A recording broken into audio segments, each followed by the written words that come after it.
Hello सभी को नमस्कार। एक बार फिर से स्वागत है मेरे शिवम लो पॉइंट में। और हम जो चर्चा कर रहे थे वो एविडेंस एक्ट पर कर रहे थे, जिसमें कि धारा 100 तक हम लोगों ने पढ़ लिया था। तो धारा 100 तक पढ़ने के बाद में अब उसमें जो आगे आता है वो आता है सबूत के भार के विषय में, यानी कि बर्डन ऑफ प्रूफ। तो सबूत के भार के विषय में आज हम देख लेते हैं, छोटा चैप्टर है। तो उसके बाद में आ जाएगा स्टॉपिल के विषय में। ठीक है, तो चलिए फिर शुरुआत करते हैं अपनी फिर से एकदम धड़ाकेदार क्लास के साथ सबूत के भार के विषय में। तो इसमें जो हम देखें अब नए वाले चैप्टर में जो हम देखें, तो इसका जो सबूत का भार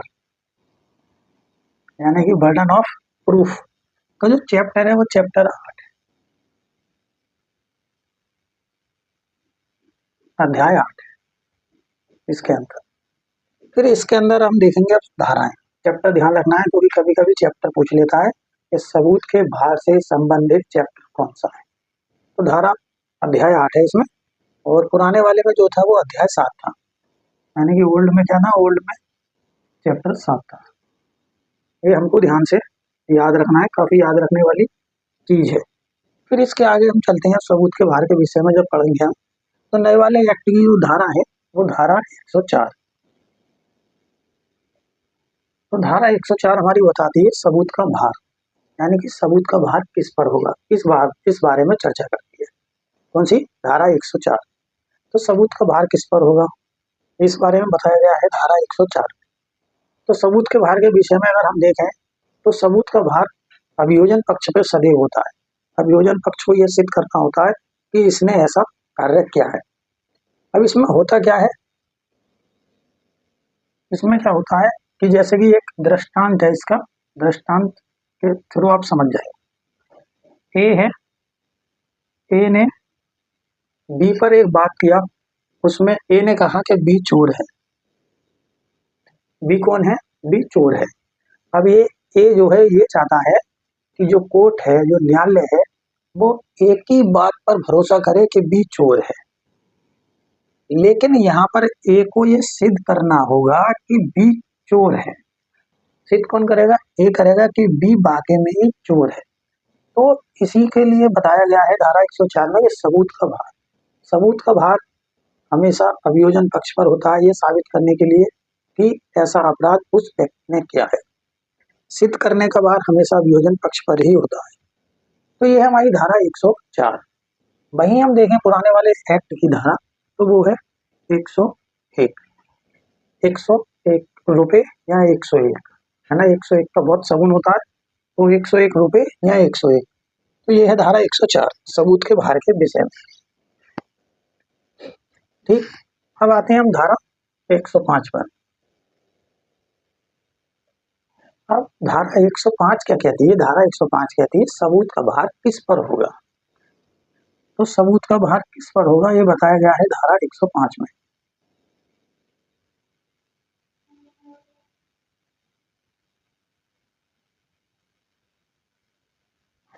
सबूत का भार किस पर होगा, तो हमेशा एक चीज ध्यान रखना, जो सबूत का भार होता है वो जो है बदलता रहता है। लेकिन अगर देखें तो सबूत का भार हमेशा से अभियोजन पक्ष पर रहा है।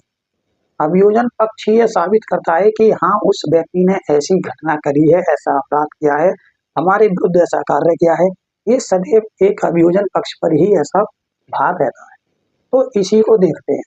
तो इसमें धारा 105 में ये बताया गया है कि सबूत का भार किस पर होता है। तो सबूत का भार जो होता है वो बदलता रहता है, वो निश्चित नहीं होता है। क्यों, कैसे, कैसे कि देख लीजिए, ए है और बी है। अब ए ने इल्जाम लगाया बी चोर है या डाकू है, कोई भी एग्जाम्पल ले लीजिए, है ना। तो बी चोर है, तो ए को ये सिद्ध करना होगा बी चोर है। लेकिन अब बी को ये सिद्ध करना होगा कि वह चोर नहीं है। तो बी इसके द्वारा जो सबूत दिया गया है उसका खंडन करेगा, बी ये साबित करेगा कि मैं चोर नहीं हूं। तो सबूत का भार सदैव उस पक्षकार पर होता है जो उसको सिद्ध करने में असफल हो जाता है। तो ऐसा व्यक्ति जो सबूत देने में यानी कि कोई भी प्रूफ देने में असफल हो गया है, तो उसी व्यक्ति पर सबूत का भार होता है। ये कहती है धारा 105, वहीं ओल्ड वाली की धारा 102। ठीक है, अब आते हैं हम धारा 106 में। अब हमारी धारा 106 कहती है विशिष्ट तथ्य के बारे में। अब विशिष्ट तथ्य क्या होगा? तो धारा 106 कहती है विशिष्ट, स्पेशल, विशिष्ट तथ्यों के बारे में।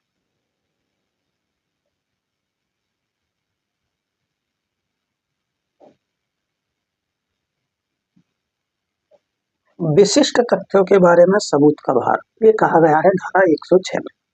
अब इसमें क्या होता है कि ऐसा कोई तथ्य है जो कि उस पक्षकार को पता है कि हाँ ये तथ्य बिल्कुल सही है, और वह ये चाहता है कि न्यायालय इस तथ्य को माने, इस फैक्ट को माने, इसको रिलेवेंट करे, इसके थ्रू बात दायर करे। तो इसमें क्या होता है कि ऐसे व्यक्ति को ये इस तथ्य को ये साबित करना होगा कि हाँ ऐसे तथ्य का अस्तित्व है। न्यायालय को ये दर्शाना होगा कि ऐसा तथ्य अस्तित्व में आया है, तभी न्यायालय उस तथ्य को विशिष्ट तथ्य मानेगा। अब इसमें क्या होता है, विशिष्ट तथ्य जो होता है वह किसी एक पक्षकार के ज्ञान में होता है और उसे ऐसा लगता है, जैसे कि मान लीजिए तुरुप का इक्का, ठीक है, कहते हैं ना भी तुरुप का इक्का फेंकना बाकी है, तो तुरुप का इक्का होता है। तो तुरुप का इक्का क्या होता है कि एक पक्षकार को इसके बारे में ज्ञान होता है, वह ये चाहता है कि किसी भी व्यक्ति को, जो व्यक्ति सामने वाला है हमारा, उसे कैसे परास्त किया जाए। तो ये ऐसी ऐसी स्थिति को पैदा कर देता है जिससे कि न्यायालय उस तथ्य के अस्तित्व के बारे में यानी कि उपधारणा कर लेता है कि हाँ उसका अस्तित्व है। जब न्यायालय उस तथ्य के अस्तित्व की उपधारणा कर देगा तो ये माना जाता है कि विशिष्ट तथ्य का जो भार था वो अब उससे बदलकर दूसरे पक्षकार पर चला गया है। ये कहा गया है धारा 106 में। अब धारा 106 में ये कहा गया है, लेकिन इसी के साथ हम देखें तो पुराने वाले एक्ट की धारा 103, पुराने वाले एक्ट की धारा 103 अधिकतर यही पूछा जाता है कि विशिष्ट तथ्य का भार कौन सी धारा में है, सबूत का भार कौन सी धारा में है, सबूत का भार किस पर होगा, ये कौन सी धारा में है। मैचिंग दे देता है ABCD बना के, तो उसमें आपको क्रॉस मैचिंग करनी है कि किस किस में, जैसे कि ऐसा दे देगा धारा 106, धारा 105 और धारा 104 ऐसे दे देगा। फिर यहाँ 106 में दे रखा है विशिष्ट तथ्य के बारे में, लेकिन यहाँ पे लिख देगा सबूत का भार, है नहीं। तो और सबूत का भार किस पर होगा ये लिख देगा यहाँ।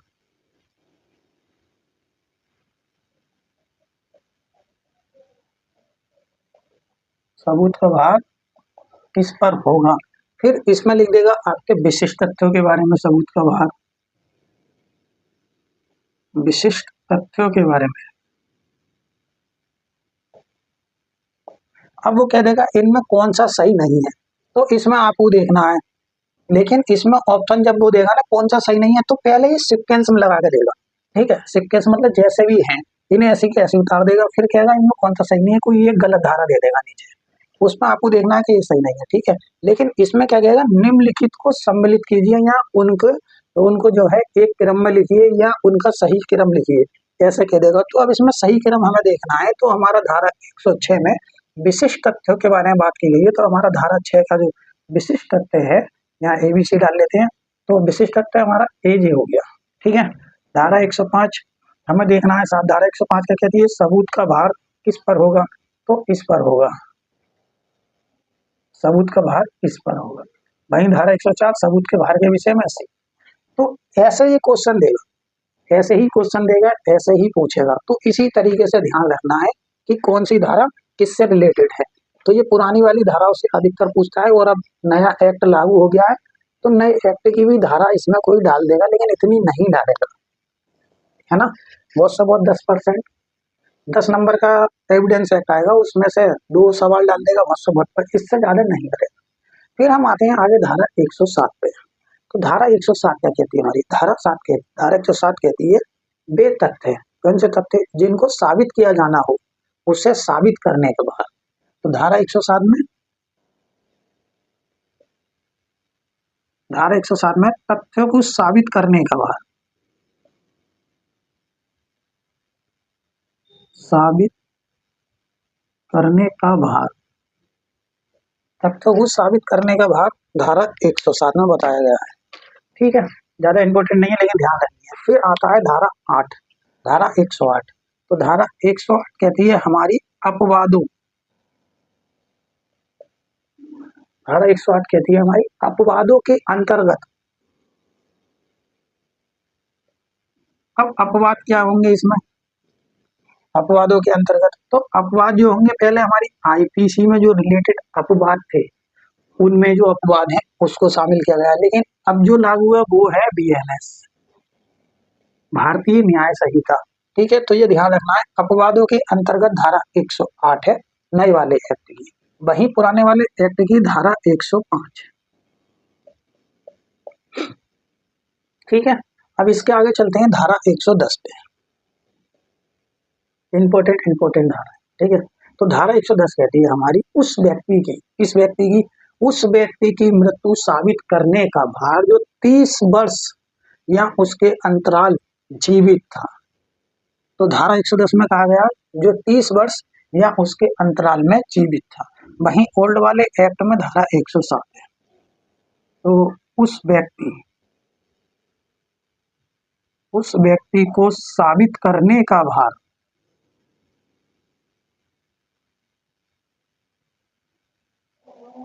जो 30 वर्ष के भीतर जीवित था।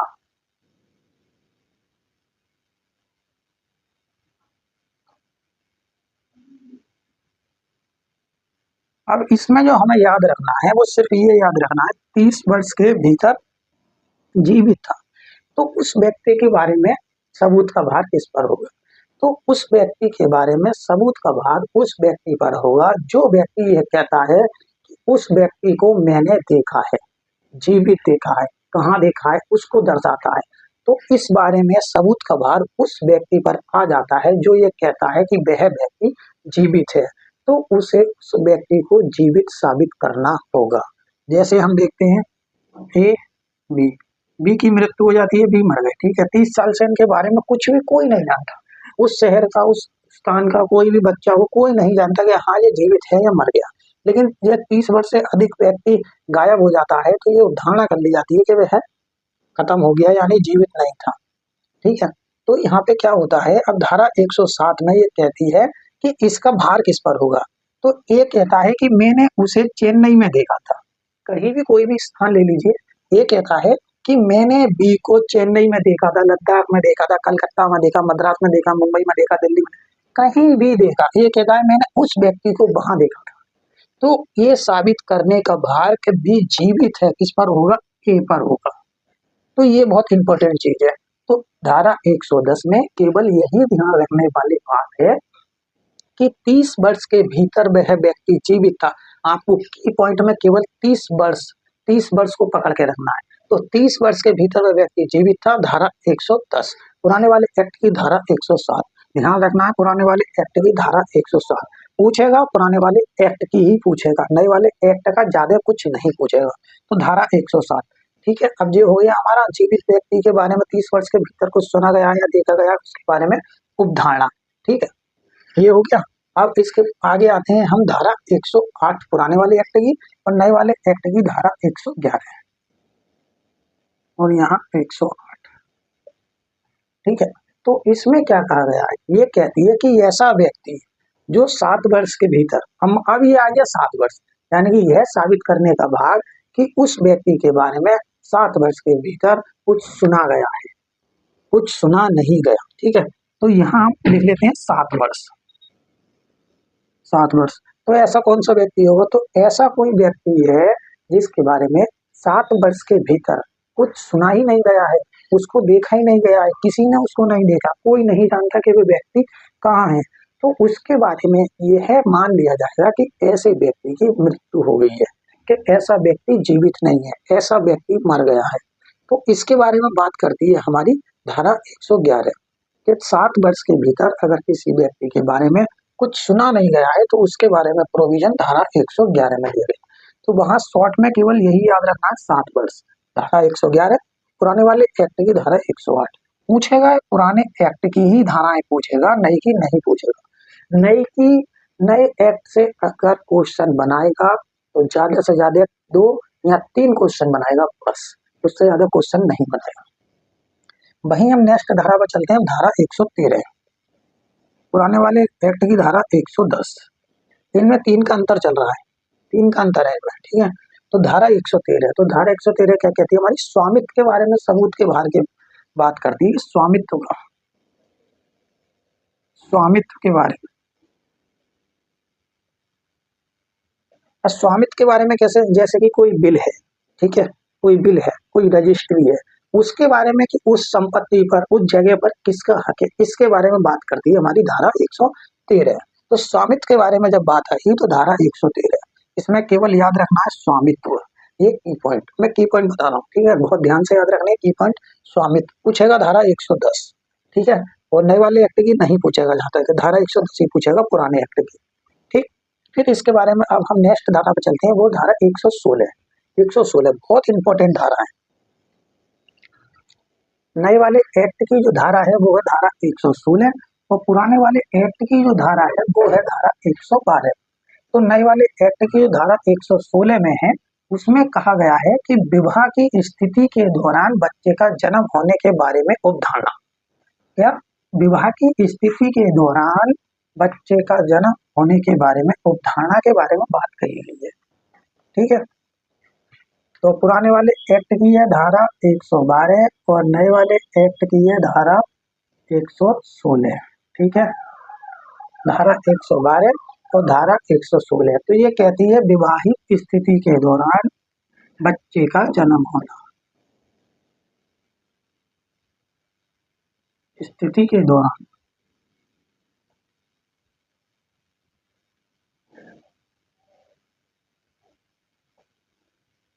बच्चे के जन्म के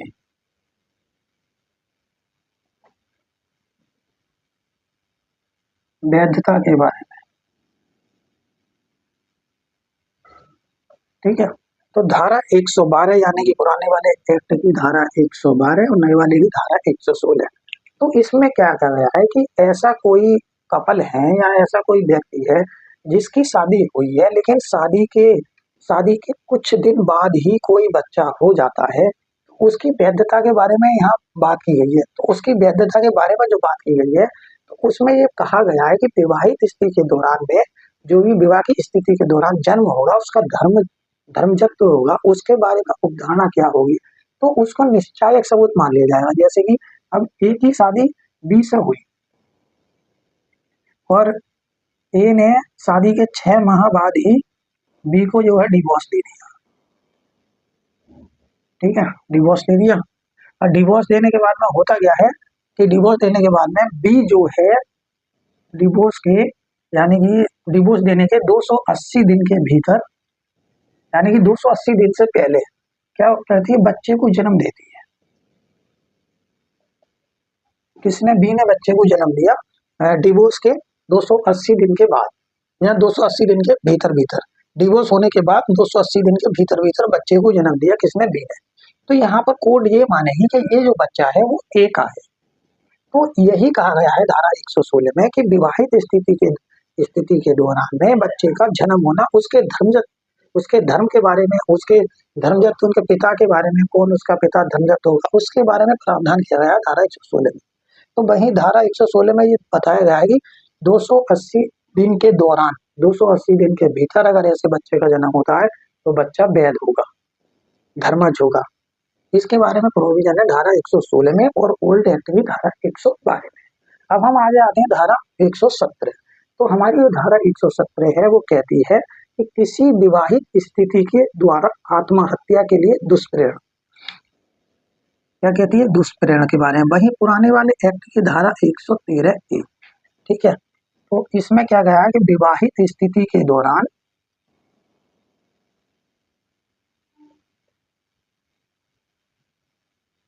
तो इसमें जो है विवाहित स्थिति के दौरान बात की गई है। तो इसमें कहा गया है कि ऐसी कोई स्त्री है जो कि विवाह के दौरान, जिसका विवाह हो गया है और उसकी आत्महत्या कारित करने के लिए वह खुद आत्महत्या कर ले, उसके साथ दुष्प्रेरण किया गया है, उसको उकसाया गया है, उसको मानसिक यातना दी गई है, उसको प्रताड़ित किया गया है, तो उसके बारे में प्रावधान करती है हमारी धारा 117 और ओल्ड एक्ट की धारा 113। तो अधिकतर ये सवाल बहुत पूछा जाता है कि भारतीय साक्ष्य अधिनियम 1872 की किस धारा में विवाहित स्त्री को आत्महत्या के दुष्प्रेरण के बारे में प्रावधान किया गया है। तो आत्महत्या के दुष्प्रेरण के बारे में जो प्रावधान किया गया है वो धारा 117 और धारा 113 ए में किया गया है। तो इसी को ध्यान रखना है कि विवाहित स्त्री की आत्महत्या के दुष्प्रेरण के बारे में है। तो विवाहित स्त्री की आत्महत्या के दुष्प्रेरण के बारे में, दुष्प्रेरण के बारे में, ठीक है। तो दुष्प्रेरण के बारे में पूछेगा तो धारा 117 यानी कि ओल्ड एक्ट की धारा 113 ए। वहीं अगर पूछे कि विवाह की स्थिति के दौरान, मतलब विवाह चालू है, कंटिन्यू है, विवाह के 7 वर्ष के भीतर अगर किसी स्त्री की मृत्यु होती है तो ऐसी मृत्यु को दहेज मृत्यु कहा जाता है। तो इसका प्राविधान कहाँ है, तो वहीं इसके प्राविधान में यानी पुराने वाले एक्ट की धारा 113 बी हो जाएगी और नए वाले एक्ट की धारा 118, ठीक है। नए वाले एक्ट की धारा 118, पुराने वाले एक्ट की धारा 113 बी इसके बारे में। तो इसे क्या कहा गया, इसे कहा गया है दहेज मृत्यु, दहेज मृत्यु के बारे में उपधारणा। तो कैसे की जाएगी दहेज मृत्यु के बारे में उपधारणा, एक विवाहित स्त्री है, 7 वर्ष के भीतर जिस दिनांक से उसका विवाह हुआ उस दिनांक से 7 वर्ष के भीतर ऐसी स्त्री की मृत्यु ऐसी स्थिति में होती है कि जिससे ये अंदाजा लगाया जाता है कि ऐसी स्त्री को मानसिक या शारीरिक रूप से या टॉर्चर किया गया था, यानी कि मेंटली रूप से या फिजिकली रूप से, या दहेज की मांग की गई थी, या उसकी मृत्यु से पहले दहेज की मांग की गई थी, या उसके विवाह के बाद में दहेज की मांग की गई थी। तो ऐसी मृत्यु को दहेज मृत्यु माना जाएगा। इसके बारे में जो है धारा 113 बी पुराने वाले एक्ट और धारा 118 में प्रावधान किया गया है। ये हो गई हमारी धारा दहेज मृत्यु के बारे में और विवाहित दुष्प्रेरण के बारे में, ठीक है, आत्महत्या के दुष्प्रेरण के बारे में। अब हम देखते हैं आगे इसमें चलते हैं, तो 118 सेक्शन हो गए। अब धारा 119, तो इसमें क्या गया है कि न्यायालय किन्हीं तथ्यों का अस्तित्व जो है वो उपधारित कर सकेगा, लेकिन किन तथ्यों का अस्तित्व उपधारित करेगा इसके बारे में जानेंगे एक दृष्टांत से। तो धारा 119,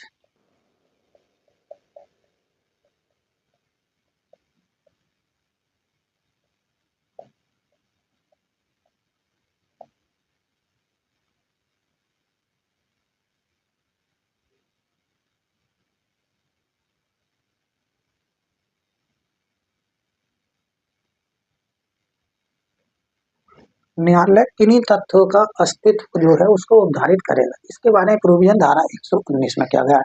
वही नए वाले एक्ट में पुराने वाले एक्ट की जो धारा है वो धारा 114 है, ठीक है, 114 है। तो इसमें क्या गया है कि कोई न्यायालय है तो न्यायालय उपधारित कर सकता है कि चुराए हुए माल पर कि जिस मनुष्य का था या जिस मनुष्य ने उसको चुराया था उसके शीघ्र उपरांत या जब तक कि वह अपने कब्जे का काबिज में था उसके कारण ना बता सके, या तो वह चोर है या उसने माल चुराया हुआ जानते हुए उसने क्रय दिया है।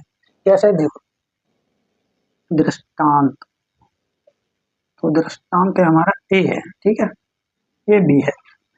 तो ए ने माल खरीदा, माल खरीदने के बाद में अब बी ने यहाँ, बी जो है पुलिस वाला है, इसने यहाँ पर रेड मारी, इसके यहाँ से माल बरामद हुआ। तो बी को ये लगा कि ये जो माल है वो चोरी का है, ये जो सामान है वो चोरी का है। अब लेकिन यहाँ पर ये कहता है कि अगर ये सामान चोरी का होता लेकिन मैंने इस सामान को इसके मूल्य से कम रेट पे बेचा ही नहीं है तो चोरी का कैसा हो गया। तो यहाँ प्रश्न ये उठता है कि जब ऐसे व्यक्ति के पास ऐसा सामान पाया जाता है जो चोरी का है, जो चुराया गया है, उसने या तो चुराया हुआ जानते हुए उसे क्रय करा है या वह खुद चोर है, तो इसको जो साबित करेगा वो ए करेगा, ठीक है। लेकिन जब तक ए ये साबित नहीं करेगा उसका अस्तित्व यही माना जाएगा कि ए ने ऐसे माल को या तो चुराया हुआ जानते हुए क्रय करा है या स्वयं उसने इसको चुराया है। तो ये है इसके बारे में। अब आते हैं हम धारा 120। अब धारा 120 और नए वाले एक्ट की जो धारा, पुराने वाले एक्ट की धारा है वो 114 ए, 114 तो उसमें क्या कहा गया है कि बलात्कार के जो मामले होते हैं उनके अभियोजन के मामले में बात की गई है। उनके अभियोजन की जो सम्मति के लिए जो बात होती है उनके बारे में बताया गया कि बलात्कार के लिए जो मामले हैं उनके अभियोजन में जो सम्मति होगी उनके सम्मति होने की अवधारणा ना हो, ऐसी बात की गई है। तो इसमें कहा गया कि बलात्कार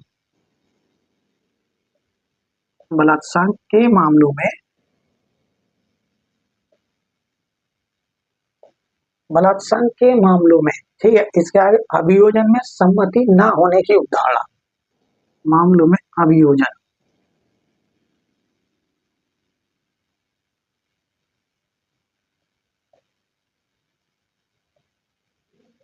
सम्मति ना होने की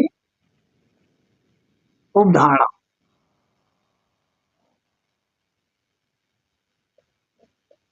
तो ये जो धारा है वो बलात्कार से संबंधित धारा है, धारा 120। वही नए पुराने वाले एक्ट की धारा 114। तो इसमें यही कहा गया है कि ऐसा कोई मामला है जो बलात्कार से संबंधित है, जो रेप से संबंधित है, तो उस मामले में जो अभियोजन की सम्मति होगी उसकी अवधारणा ना हो। तो सम्मति ना होने की अवधारणा के बारे में 120 में यानी कि धारा 114 ये प्रोविजन है। तो पूछेगा, लेकिन आपको सिर्फ यही ध्यान रखना है बलात्कार के मामलों में, ठीक है। तो धारा 114 ही पूछेगा, 120 नहीं पूछेगा।